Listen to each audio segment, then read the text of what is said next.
අයිබෝ ඉතින් අපි ඔගලට ස්ක්‍රීන්නේ පේන ජර්නල් ටික ඔක්කොම වගේ අපි කතා කරා. ඉතින් ලැබීම් ජර්නල්, ගෙවීම් ජර්නල්, සුළුමුදල් ගෙවීම් ජර්නල්, විකුණුම් ජර්නල්, ගැනුම් ජර්නල් ඉවරයි. ඉතින් ආපසු යමු ඉවරයි. අද මේ සතිය කතා කරේ අපි ආපසු යවුම් ජර්නල් ගැන.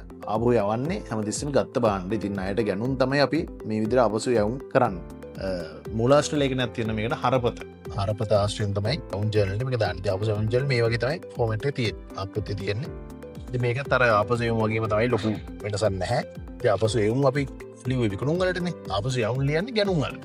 ඒක ගත්ත බාණ්ඩ ආපහු යවද්දි සාමාන්‍යයෙන් බාණ්ඩ පළතු වෙලා තියෙන්න පුළුවන්, මොනවා හරි බාණ්ඩ ප්‍රශ්නක් තියෙන්න පුළුවන්. ඒකට ඒ වගේදී අවස්ථාවේදී අපි ගත්ත බාණ්ඩ අපි යවනවා. ඉතින් එහෙම යවද්දි අපි මේ ජර්නලේ මේක සටහන් කරනවා. ඉතින් මේකේ මේ ෆෝමැට් එකට තමයි අපි ලියන්න තියෙන්නේ. ඉතින් මේක හරපත් අංකයේ එන විදිහ මම නිකන් කියන්නද මේක ගත්තොත් අපි ආපසු යවන්න ගැනුන්නේ. අපි ණය හිමියන්ගෙන්නේ ගැනුම් ගන්න. අපි බාණ්ඩ ගත්තම අපි ණය හිමියන්ට ඒක ගෙවන්න ඕන. එතකොට මේ ණය හිමි ගිණුමේ බැරශේෂයක් තියෙනවා. ඉතින් අපි ආපසු යවුවම අපි තවදුරටත් එයාට ණය නැහැ. අපි එයාගෙන් ගත්ත බඩුවේ යවලා. එතකොට අපි එයා ගිණුමේ හර කිරීමක් කරනවා. ඒ හර කරන නිසා තමයි ඔයාලට මෙතන පේන්නේ ඔබගේ ගිණුමට හර කරා කියලා. මෙතන තියෙන විදිහට ඔබගේ ගිණුමට හර කරා. ඉතින් ඒකයි මේ අපි මෙතන හරපතත් එක්ක එහෙම දාන්න. ඒතර අපි ඒක මේ ආපසු යවද්දී අපි හරපතක් හදලා ඒකේ ප්‍රමාණය අනුවංකේ මිල ඒ ටික දාලා අපි අදාළ ණය හිමියට යවනවා. යවලා අපි මේක ජර්නල් සටහන් කරලා අපේ වැඩේ කරන් යනවා. ඉතින් අපි මේ ගාණක් හැදුවා නිදිසෝංක 10. ඉතින් මේක මේ කරන්න තියන්නේ මේ ජර්නල් එකට දාලා ගිණුම් වලට දාගන්න. ඉතින් අපි ඒක පොඩ්ඩක් බලමු කොහොමද කරේ කියලා. ඉතින් මේක තියෙනවා ගම්ලත්ගේ ව්‍යාපාරයේ 35 අතර වෙච්ච ගනුදෙනු ටික. ඒක ගත්තම අපිට බැරපත් මේක හරපත් වෙන්න ඕනේ. හරපත් අංක 4.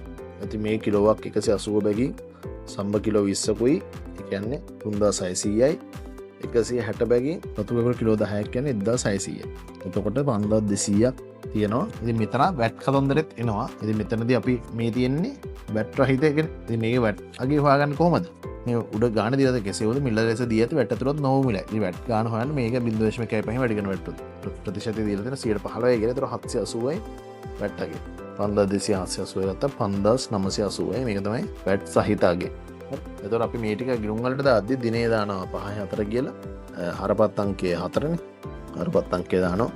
සැපයුම් කරු නිහාල් වැට් රහිත වටිනාකම 5200යි. වැට් වටිනාකම 780යි. වැට් සහිත වටිනාකම 5980යි. ඔය විදිහට අපි හැම එකක්ම ලියන ඉතින් අනිත් ඒවාත් ඒ වගේ එකම දේ 5 11ගේ වට්ටමක් ලැබිලා තියෙනවා. ඒ වට්ටමත් අපි ගලපලා මේක ලියන්න ඕනේ. ඉතින් පල්ලෙහා ඉතුරු ඒවාත් ඒ වගේ තමයි තියෙන්නේ. මේ මිලෙන්නේ වට්ටම් දීලා තියෙන මේ වෙළඳ වට්ටම් තියෙනවානේ මුදල් වට්ටම් නෙමෙයි. ඒක එතනදී වට්ටම මේ 5200 දී වට්ටමක් දෙනවනම් ඒ වට්ටම දැන් අපි 200 වට්ටමක් දෙනවා කියලා 5000 කියලා. ඒතර ඒකට අදාළව තමයි අපි ඉතුරු ටික හදාගෙන යන්නේ. මේක වැට් රහිත ඊට පස්සේ වැට් එක වෙලා වැට් සහිත වෙලා එහෙම කරගෙන යන්න පුළුවන්. ඉතින් ඒ වගේ අපි මේකේ විස්තර ටික ඔක්කොම මේ ජර්නල් එකට දානවා. දාලා ඉවර වෙලා අපි මේක පොඩ්ඩක් බලමු ගිණුම් වලට යන්නේ කොහොමද කියලා. ඉතින් මේ ගිණුම් වලට දාද්දි අපි හිතමුකෝ මේ ගැනුම් නම් අපි කොහොමද ගිණුම් වලට දැම්මේ? ගැනුම් නම් ගිණුම් තුනකටනේ ගියේ. ගැනුම් අපි දැම්මා. ගැනුම් කියන්නේ වියදමක්. ගැනුම් ගිණුම වියදම් ගිණුම අපි හර කරා. වැට් රහිත අගේ අපි ගැනුම් ගිණුම හර කරා. ඊට වැට් අගේ වැට් ගිණුම හර කරා. හේතුව මේ ගැනුම් කරද්දී අපිනේ සල්ලි දාන්නේ. මම ගැනුම් ගැන කියන්නේ නෝනේ. ආපසු යන්නේ නෙමෙයි. ගැනුම් කරද්දී අපි සල්ලි වියදම් කරද්දී අපිට අපි ගෙවනවා. කවදා හරි අපි ණයමයට ඒක ගෙවනවානේ. ඉතින් අපි ගෙවද්දී අපිට වත්කමක් විදිහට මේ වැට් එක ඉලව් කරගැනීම හැකියාව දෙන නිසා වත්කමක් මේ වැට් එක.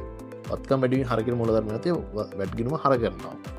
ඊට වැට් සහිත සම්පූර්ණ වටිනාකම අපි ණය හිමි පාලන ගිණුම බැර කරනවා. මොකද අපි ණය හිමියට මේක ගෙවිය යුතු නිසා. දැන් මේකෙදී ආපසු යවුම් වෙද්දී ගත්ත දේවල් ආයි යවනවා. එතකොට මේක රිවර්ස් වෙන්න එපා. එතකොට අපි කරන්නේ මෙන්න මේක රිවර්ස් කරන්න ගැනුම් ගිණුම බැර කරන්න ඕනේ. වැට් ගිණුම බැර කරන්න ඕනේ. ණය හිමි ගිණුම හර කරන්න ඕනේ. ඉතින් මේක ගැනුම් ගිණුම බැර කරන වෙනුවට අපි ආපසු යවුම් ගිණුම කියලා එකක් හදලා.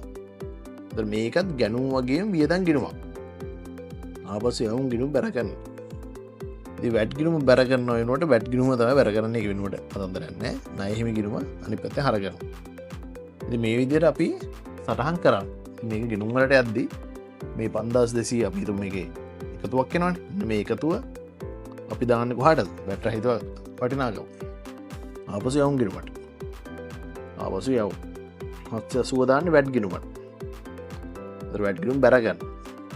ආපසු යවුම් ගිණුම මෙතර බැර කරනවා පැට්කිනුම බැර කරනවා මේ ගාන සම්පූර්ණයෙන්ම අපි හර කරනවා ණයහිමි පාලන ගිණුම. ඒතර විදිහට තමයි අපි මේක ගිණුම් වලට දැම්මේ. ඉතින් මේ විදිහට අවශ්‍ය ජර්නල් හදනවා.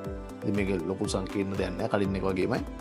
ඉතින් ඒක අපි කතා කරා. ඊට පස්සේ අපි ඒකෙන් පස්සේ අපි ගියා අපේ පොදු ජර්නල් එක ගැන කතා කරා. ඉතින් මේක තමයි අන්තිම ජර්නල් එක. ඉතින් කලින් කතා කරපු ජර්නල් ඔක්කොම මේ විශේෂ ජර්නල් කියලා.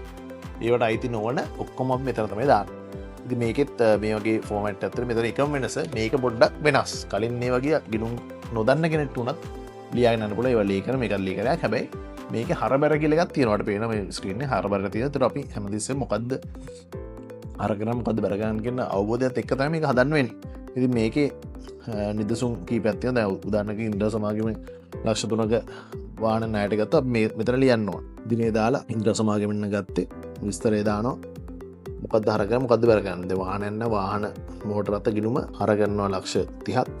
ඉන්ද්‍රා කියන එකනට ණයක් හැදෙනවා. යාගේ ණය කියන වගකීමක්. ඒක අපි බැර කරනවා. අපි ණයට ගත්තේ මේක. ඒතර මෝටර රථ ගිණුම හර ඉන්ද්‍රගෙන් ණය හිමි ගිණුම බැර වගකීම් වැඩිවීම බැර නිසා. එතකොට ඒකේ විදිහට ලියලා අපි සංලක්ෂයක් කියලා මේක ලියන්න ඕනේ. මෙතන ලියන්න මෝටර රථ ඉන්ද්‍ර සමාගමෙන් ලක්ෂ 30ක් ණයට ගැනීම කියලා අපි සංලක්ෂ ලියනවා. ඉතින් ඒක වෙච්ච ගණතුන තමයි සංලක්ෂ ලියන්නේ. ඉතින් ওই විදිහට තමයි අපි පොදු ජර්නලයට ගණතුන දාන්නේ. ගණතුන මොකද්ද කරන හරගෙන මොකද්ද බැර කරන කියලා ලියනවා. දිනේ දාන ජර්නල් වවුචර් අංක දානවා. ලෙජර් පිටු දානවා. ඊට පස්සේ අපි සංලක්ෂය ලියන මොකක්ද ඒක මේ වෙන්නේ කියලා. ඊට පස්සේ අපි දෙවෙනි ගණතුනත් ඒ වගේ දෙනවා. මල්ගේ ණය 2000ක්, කමල්ගේ ණය 1800, බොල් ණය ලෙස කපා හැරීම. එතකොට බොල් ණය ලෙස කපා හැරෙන්න ණය ගැති පාලන ගිණුමෙන් අපි බැර කරන්න එපේ.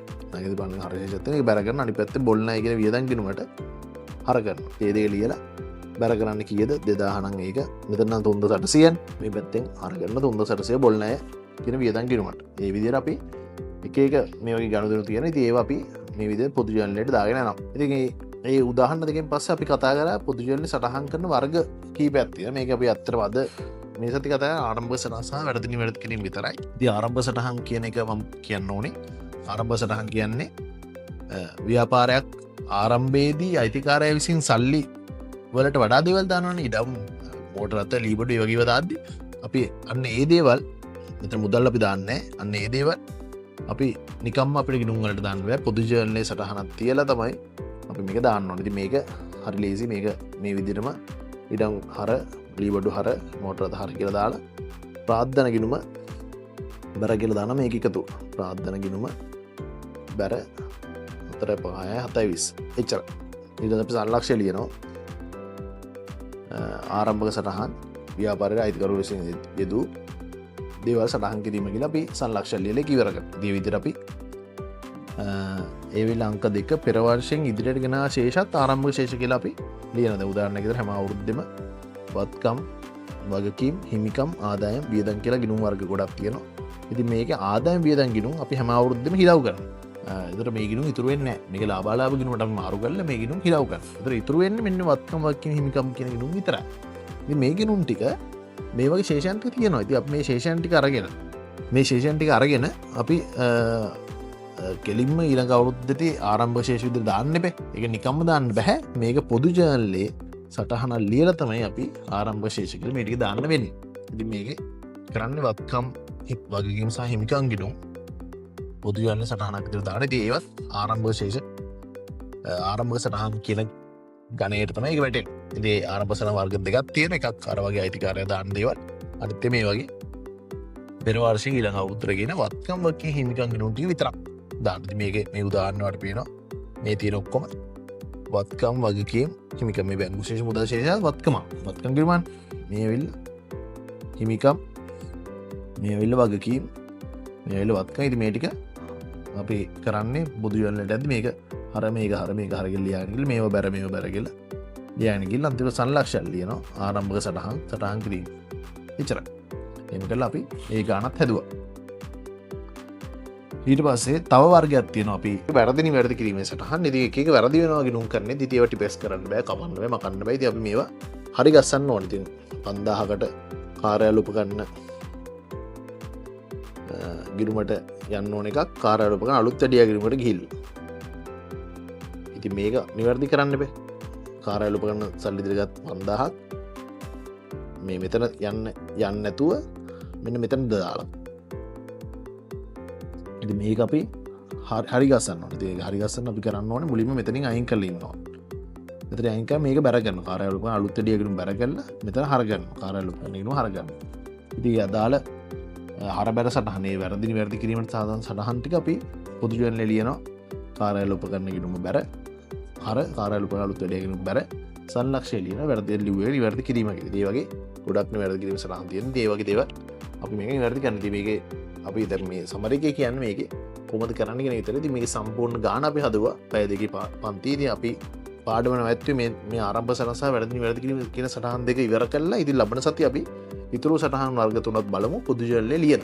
ඉතින් මේ දේ තමයි දැනට පොදු ජර්නලේ අපි සටහන් කරන්නේ. හරි අපි ඉතින් ලබන සතියේ 5 minutes සමරියත් එක්ක හම්බෙමු. ආයිබෝන්.